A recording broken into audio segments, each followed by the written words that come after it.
Egypt's armed forces invited the Interior Ministry spokesman and a Foreign Ministry representative to a press conference on the deadly clashes that led to the deaths of President Morsi supporters this morning. The armed forces displayed videos of the clashes showing the protesters holding rifles and shotguns ready to attack security forces. The army and the police emphasized that their responsibility is to protect all civilians, but they were surprised to see what they say was violence from former President Morsi's supporters. Today, another surprise hit us. We were protecting the protesters and the building of the Republican Guard. Today at 4 a.m., our troops were surprised to see protesters throwing stones at the troops securing the Republican Guards. Then they escalated to live ammunition. 2 officers are dead. The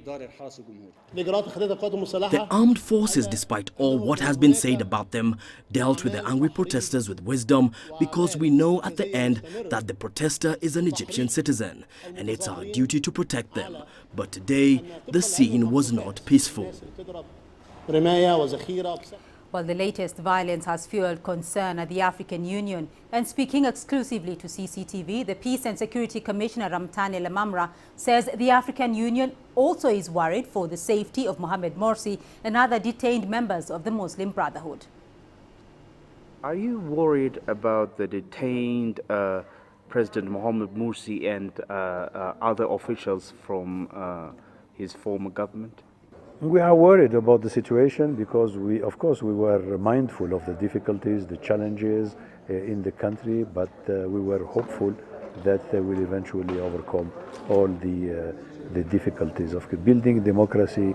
Is quite challenging. It takes a lot of patience, perseverance, readiness to interact with others, to listen to conflicting views, and always to be mindful of the fact that there is always another view, another opinion on each one of the main issues that are discussed in a country like Egypt. But we are hopeful, we are optimistic that eventually the Egyptian stakeholders would succeed to overcome this difficult situation. Well, CCTV's Famida Miller is in Cairo following the very latest for us on the Egyptian crisis. She joins us now live from Cairo. Famida? Good evening, Beatrice. Well, thanks very much. Now, as you'd mentioned earlier, in the last few hours, we've seen the armed forces in Egypt respond to the events that happened in the early hours of Monday morning, where the number now has risen to 51 people killed. The armed forces saying that they responded to supporters of former President Mohamed Morsi attacking them, and as well as army barracks in that area, whereas previously the Muslim Brotherhood had said their members, their supporters and people at that location were fired on unprovoked. Or rather, they were unprovoked. So that is the situation at the moment. To discuss this further, we'll now speak to Mr. Khalid Dawood. He's from the National Salvation Front. Welcome to Africa Live. Thank you, Famida. Thank you. Now, we've had 51 people killed. It's an event that has shocked Egypt. We've also had several condemnations of that event. What can be done to ensure this doesn't happen again? Well, I think the only way out is for the Muslim Brotherhood to agree to the timetable that was set in the discussions between the army and the rest of the national forces, political parties, including some religious parties such as Al-Noor. And this plan defines the roadmap towards early presidential and parliament elections. It has already started with the appointment of the head of the Constitutional Court as the temporary president of Egypt. Soon we hope to have a cabinet. Of course, the events of today will likely delay this a little bit. And after this, we will have a National Reconciliation Committee to find out how we can overcome this crisis. We want a committee to redraft our constitution. This is the plan that all the national forces agreed on with the army on July 1st. But the Muslim Brotherhood leadership were the only ones who decided not to go to that national dialogue. And they continued to incite their supporters and call for martyrdom operations and call for operations against the army, which translated itself in the violent scenes that we've seen this morning. We as National Salvation Front, we have demanded an immediate transparent investigation into the bloody incidents of today, but at the same time we also warned against any attacks against military installations. We've seen clear provocation by the members of the Muslim Brotherhood for the past few days, and of course we have to do our best to avoid definitely But if repetition we've of such seen an a incident. crackdown on the Muslim Brotherhood and we've also seen the Noor Party withdraw from talks, how are we hoping to reconcile these different elements in the political landscape in Egypt? Well, the Noor Party withdrew from the landscape after today's violent incident. The Muslim Brotherhood, since the beginning, have refused our repeated demands for reconciliation. They continue to insist that former President Morsi has to get back into the office first as a precondition, and that's impossible, of course, to accept. I mean, the whole world has to always remember that at least 30 million Egyptians came out on June 30 demanding that President Mohamed Morsi has to go, because throughout a year of his rule, the country has been divided. We've reached the verge of civil war. So there is no way that the return of President Morsi could be the beginning of negotiations, and this is not a good reason to continue to ask young Egyptian people to die in confrontations with the army and claim that this will turn them into martyrs. This is irresponsible. They are also trying to divide the Egyptian army by repeatedly claiming that there are elements within the army that support their own position. And former President Morsi, they are calling for a free Egyptian army like Syria, which we've been seeing. So this is not even responsible. If you have a problem with being ousted from power, you're not going to solve it with dividing the Egyptian army and pushing us further towards civil war. We're unfortunately going to have to leave it there, but we will be speaking to you again just to explore these issues further. Our correspondent, Adil Mahrouki, spent time with the people caught up in those clashes, and he's filed this report. Have a look. What began as a peaceful sit-in at the Presidential Guard's headquarters suddenly turned violent. Morsi supporters say it began at dawn. Standing with a piece of skull in his hands, this man said he saw it all. While we were praying, the police took us by surprise and started shooting at us. And the army protected them. They were using shotguns and tear gas. Then they escalated to live ammunition.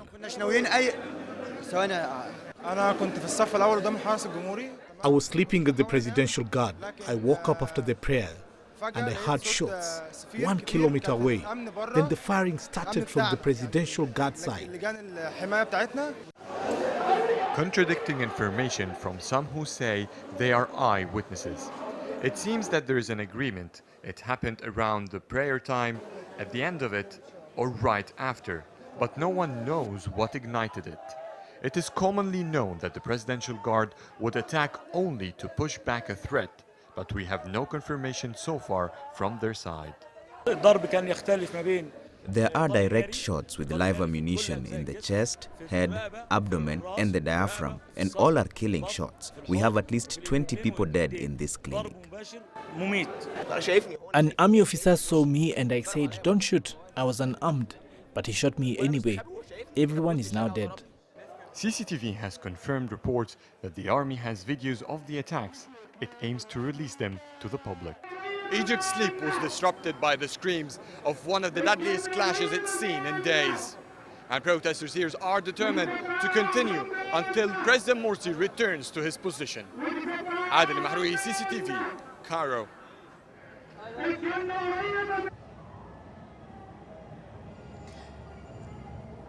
Now, as we touched on earlier, the Islamist Noor Party has withdrawn from negotiations with political leadership here in Egypt, trying to map a way forward for the country.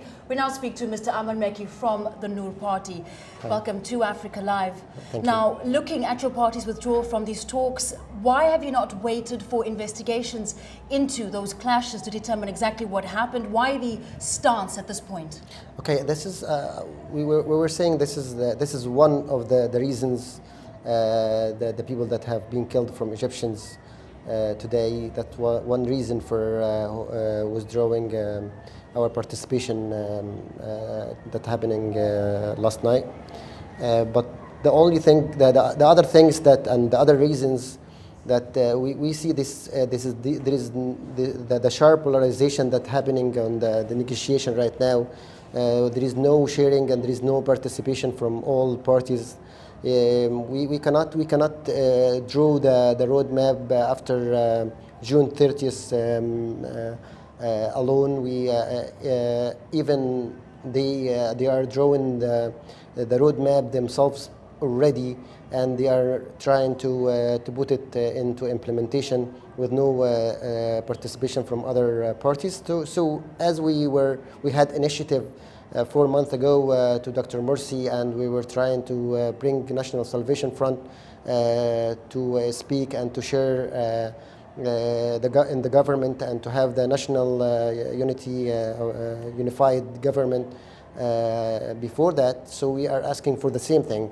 We need to see the Muslim Brotherhood sitting with us, because we understand that it's impossible nowadays.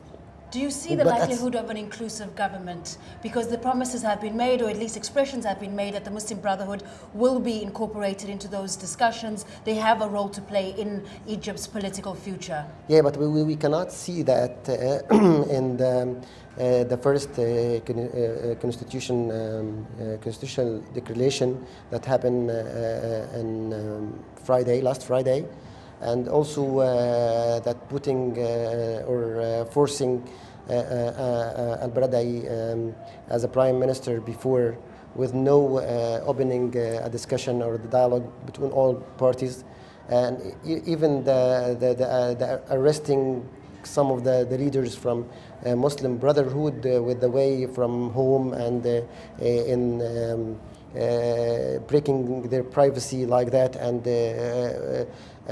taking the video and give it to the media like that. It's something that doesn't show the way of freedom that it should be after June 30th. And this is the break, in the first break for the roadmap. Also the closing or shutting the Islamist, what they call it, the Islamist channels, 16 of them. It's something that is carrying the freedom of the media as well. We are also seeing this widening divide between the Muslim Brotherhood, from conservative parties, from Nur Party, between them and the military. We've had huge opposition from Nur Party with regards to the appointment of Mohammed al-Baradei as Prime Minister. Now, going forward, in terms of a new Prime Minister, what are your views on that? Yeah. The view we said, you are asking me why we did not agree on al-Baradei, right? Let me tell you, there is an identity or Egyptian identity, the mirror of the Egyptian identity. It should be somebody that reflecting that. We think that it has to cover the majority of the people, to reflect their identity, and we think that al-Baradei is not the good representative for that, as we cannot see other radical as well. Just a very quick response. We are running out of time. Yeah. Do you then consider Prime Minister, or the possible appointment of Ziad Baadin as appropriate? Yeah, but let me answer the al-Baradei very quick as well. And also that we said we need a Prime Minister not belonging to the political situation before June 30th, not to polarize or divide the street again. And anybody from belong to the National Salvation Front or Muslim Brotherhood or any political parties that were in the war before, it will divide the street, and it will not end the polarization that we aim to have in this transition period. That's why we are not agreeing on the Baradei or neither Ziad. So no consensus there yet regarding the appointment of a new Prime Minister. We're speaking to Mr. Aman Meki from the Nur Party. We'll return to Nairobi. Beatrice. All right, Famida Mila joining us there from Cairo with the very latest on the Egyptian crisis. Thank you. Now, coming up on Africa Live. Staying put. Mandela says he is still in charge and will resist a move to sack him as chief.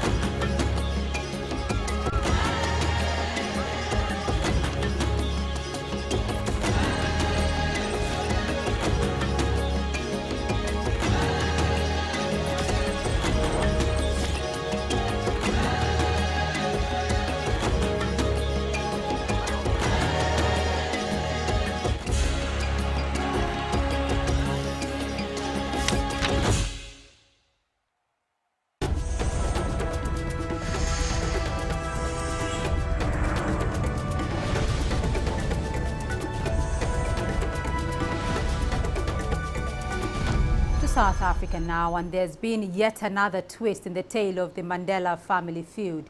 Nelson Mandela's grandson, Mandla Mandela, has denied he will be removed as a tribal chief. There have been calls for his dismissal over his bitter battle with other members of the family. CCTV's Guy Henderson has more. From this family feud continues to just drag on and on, really. Just to backdate it briefly, last week various members of the Mandela family won this fairly vicious court battle against Mandla Mandela, one of Mr. Mandela's grandsons, which essentially meant that 3 of the bodies of Nelson Mandela's children were returned to the village of Kunu. Now that's seen as important because it may well assure that Nelson Mandela himself, who remains in a critical condition in hospital, will now be buried in Kunu. But shortly after that court battle was won, Mandla Mandela then lashed out at the rest of the family, saying that they were simply out to get hold of Nelson Mandela's money. That then led over the weekend to the king of the royal Tembu household in the Eastern Cape to call for Mandla Mandela to be dismissed from his post as chief of Mvezo.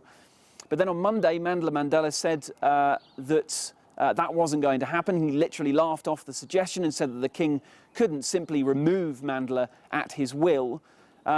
Just another twist in what has become a very public soap opera. It now looks as though that king could himself be dismissed after he branded President Jacob Zuma a snake and said that he was leaving the African National Congress to join the main opposition party, the Democratic Alliance.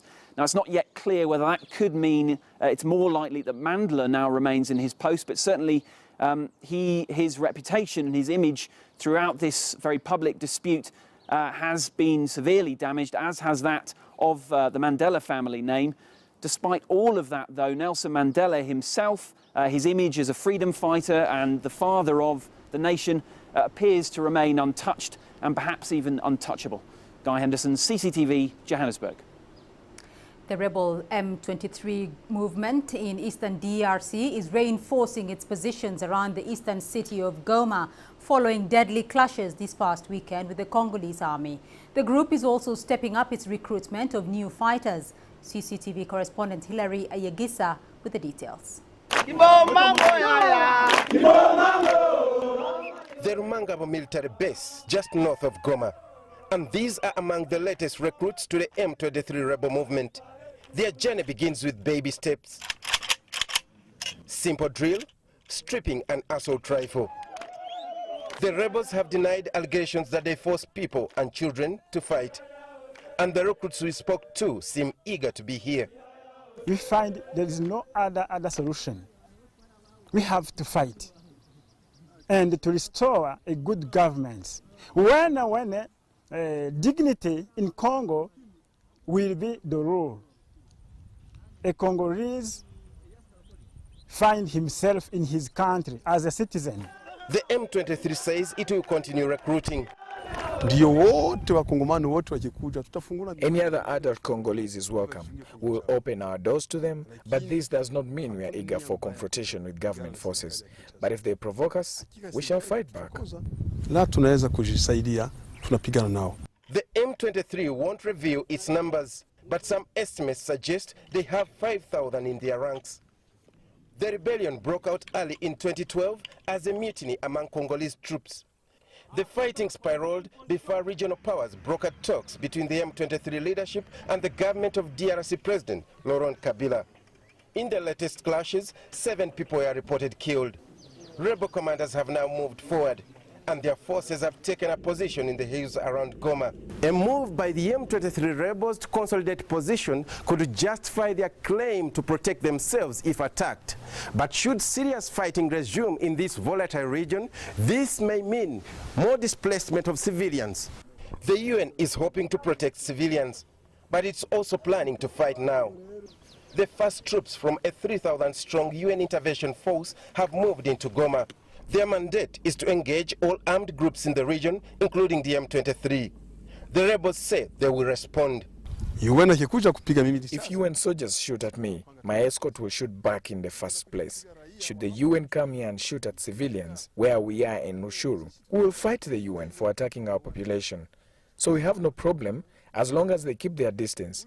But if they come to destabilize us, we shall fight them. For now, This UN roadblock marks the boundary between rebel territory and government forces. The fighting this weekend happened very close by. Hilary Yesiga, CCTV, Kampala. All right, we'll take another short break here on Africa Live, but still ahead on the program. See you at the ballot. Zimbabwe's Prime Minister Morgan Tsvangirai launches his campaign for the top job.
The leader of the main opposition in Zimbabwe, Morgan Tsvangirai, is predicting his party will win elections scheduled at the end of the month. He has said that Zimbabweans are desperate for change and has made a call to two rival parties to team up with him. CCTV's Farai Mwakutuya has more.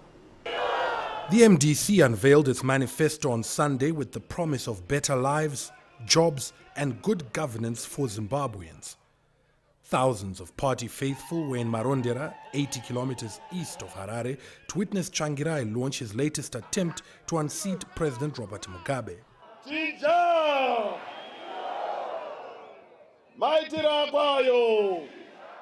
In a further boost to his ambitions on Monday, Tsvangirai was joined by leaders of two other parties in announcing a tripartite coalition.